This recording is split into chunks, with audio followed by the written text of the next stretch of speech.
Assalamualaikum warahmatullahi wabarakatuh. Saya Muhammad Zalihan Peter Kamal selaku Ketua Kumpulan 10.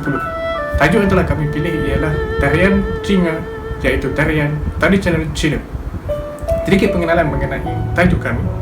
Masyarakat Cina merupakan masyarakat kedua terbesar di Malaysia, dan masyarakat Cina telah bertempat di Malaysia semenjak zaman Kesultanan Melayu Melaka lagi, di mana mereka bekerja sebagai buruh pada waktu itu.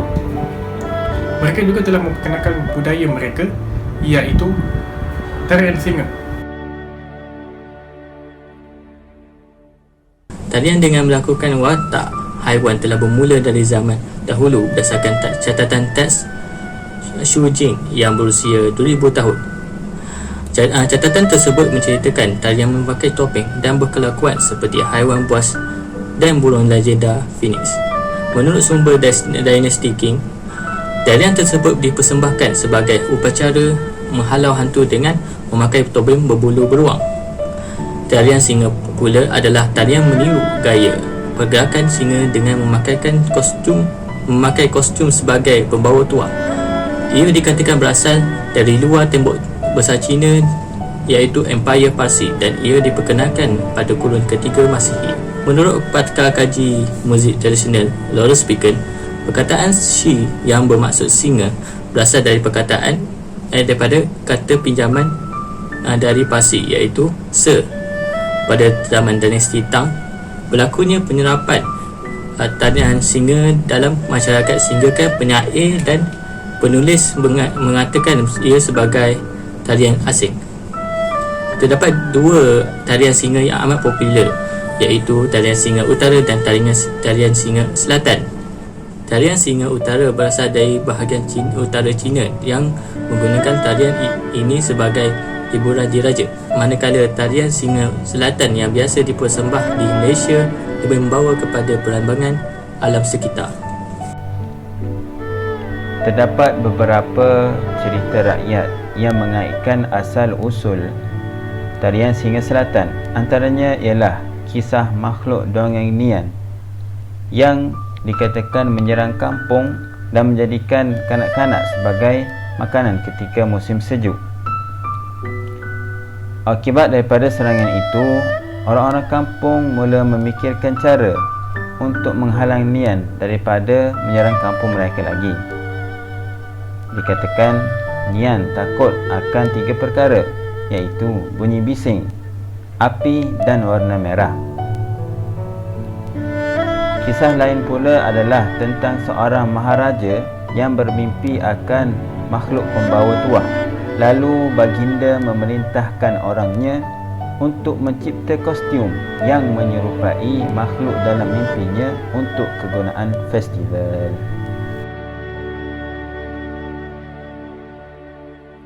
Apakah tujuan tarian singa diadakan? Dalam kebudayaan Cina, singa merupakan simbol tuah, kekuasaan dan kebijaksanaan. Tarian yang diadakan sepanjang perayaan Tahun Baharu Cina berlangsung itu dikatakan dapat membawa tuah, membuang semangat jahat dan mengelakkan diri daripada ditimpa kecelakaan. Selain perayaan Tahun Baharu Cina, ia juga sering diadakan apabila berlakunya sebarang perayaan istimewa seperti pembukaan premis perniagaan yang baharu, sambutan perkahwinan dan sambutan hari lahir. Ia merupakan hiburan yang sangat sesuai untuk menceriakan suasana ketika sesebuah majlis itu sedang berlangsung. Tambahan pula, tarian Cina adalah merupakan cara masyarakat Cina zaman dahulu untuk mendidik golongan muda dengan nilai murni dan adab-adab melalui hiburan. Seekor singa memerlukan 2 orang penari. Penari pertama akan memainkan di bahagian hadapan dengan menggerakkan kostum, manakala pasangan penari memainkan bahagian belakang kostum. Bagi perayaan yang besar, tarian singa biasanya memerlukan lebih dari 2 orang penari dan mereka akan menjalani latihan yang intensif. Setiap persembahan juga melibatkan beberapa orang yang akan memainkan alat muzik. Alat muzik yang dimainkan dikategorikan sebagai muzik ideophone dan membranofon. Ideophone adalah alat muzik yang menghasilkan bunyi melalui tindak balas pada rangka badan yang bergema seperti gong dan simbal. Manakala alat muzik membranofon menghasilkan bunyi melalui kulit atau membran yang ditegang seperti gendang. Ahli pasukan tidaklah khusus untuk kaum Cina sahaja. Malah, sesiapa sahaja boleh menyertai tanpa mengira bangsa, usia, asalkan mereka mempunyai disiplin, konsistensi, fokus, komitmen dan semangat ahli pasukan yang tinggi.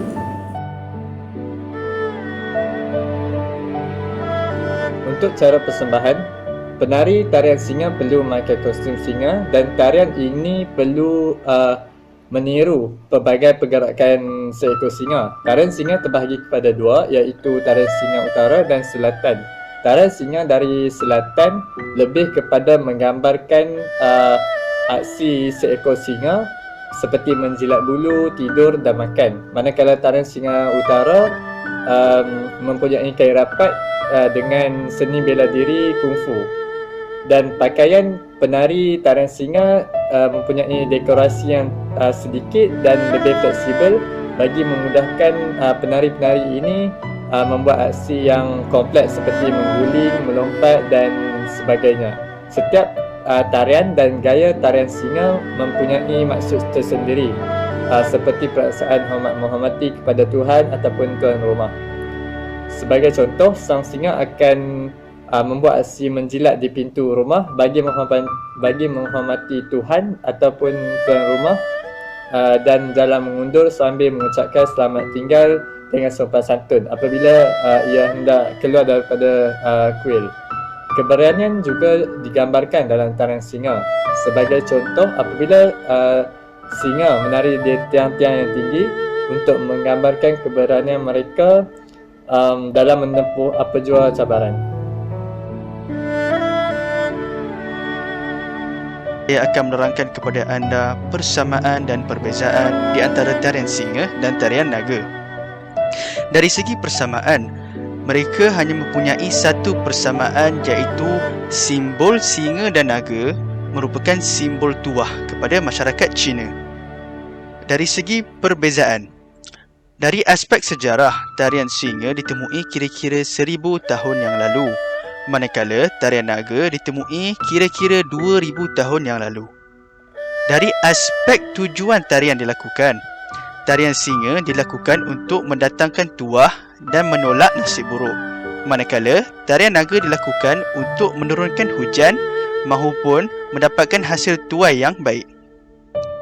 Akhirnya, dari segi acara persembahan, tarian singa dilakukan hanya dengan 2 orang sahaja untuk mengendalikan singa tersebut, manakala tarian naga memerlukan pasukan lebih daripada 5 orang untuk mengendalikan naga tersebut. Mereka perlu menggunakan kayu atau batang besi yang melekat pada badan naga untuk menggerakkan naga tersebut. Apa yang telah saya dapat setelah mengkaji dan mempelajari tajuk ini, saya mendapati bahawa sesuatu budaya yang ditonjolkan oleh sebuah kaum itu dapat mengeratkan lagi hubungan dari berbilang kaum yang terdapat di Malaysia. Sebagai contoh, pelbagai kaum dari Malaysia dapat berkumpul di satu tempat untuk menyaksikan tarian singa. Perkara yang saya dapat belajar daripada kajian kami ialah tarian singa patut mempunyai keunikan mereka sendiri dan patut diberi penghargaan oleh seluruh rakyat Malaysia. Refleksi. Apa yang saya dapat daripada kajian ini adalah saya dapat mengetahui betapa pentingnya tarian singa dalam kelompok kaum Cina, dan saya dapat mengetahui kenapa dan bagaimana tarian singa dilakukan dalam festival-festival tertentu, serta saya juga dapat mengetahui sejarah-sejarah di sebalik tarian singa yang ada di Malaysia. Dalam mempelajari apa itu tarian singa, saya dapat mengenal pasti bahawa medium hiburan juga dapat digunakan untuk mendidik golongan muda.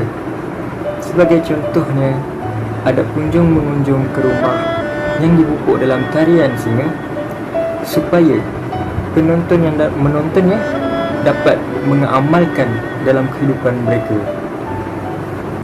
Dari projek ini, saya dapat mempelajari bagaimana proses akomodasi dan akulturasi berlaku di dalam masyarakat pelbagai etnik di Malaysia.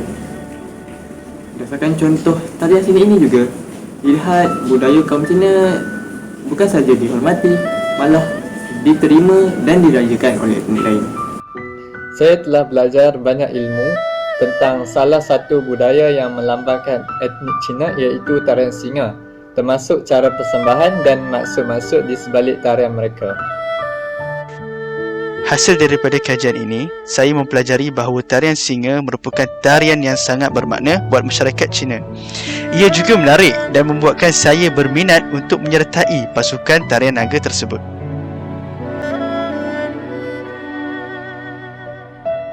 Sebagai rumusan, kesemua objektif kajian kami telah tercapai, iaitu yang pertama, dapat memahami sejarah tarian singa. Jelas bahawa kewujudan tarian singa di Malaysia berasal dari bahagian selatan China yang membawa kepada perlambangan alam sekitar. Kami juga telah berjaya mencapai objektif kedua, iaitu mengenali konsep sebenar tarian singa. Konsep tarian singa mengandungi ciri-ciri pelaksanaan tarian singa yang menjadikan kesempurnaan tarian tersebut. Pasukan dan peralatan serta cara persembahan juga menjadi ciri-ciri utama dalam menjayakan tarian singa. Objektif terakhir kajian ini turut tercapai, iaitu dapat mengenal pasti perbezaan dan persamaan antara tarian singa dan naga. Kedua-dua tarian ini dijadikan sebagai simbol tuah kepada kaum Cina. Perbezaan antara tarian singa dan naga yang terbahagi kepada beberapa aspek, iaitu asal-usul tujuan, cara persembahan dan cara pergerakan.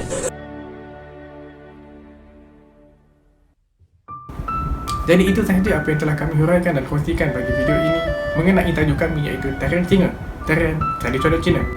Saya juga selaku ketua kumpulan ingin mengucapkan ribuan penghargaan dan terima kasih kepada setiap ahli kumpulan ini atas usaha dan kerjasama yang diberikan untuk menjayakan video ini. Kami juga ingin mengucapkan ribuan terima kasih kepada pensyarah kami di atas ajaran yang ditunjukkan serta segala nasihat yang diberikan untuk menjayakan video ini. Terima kasih.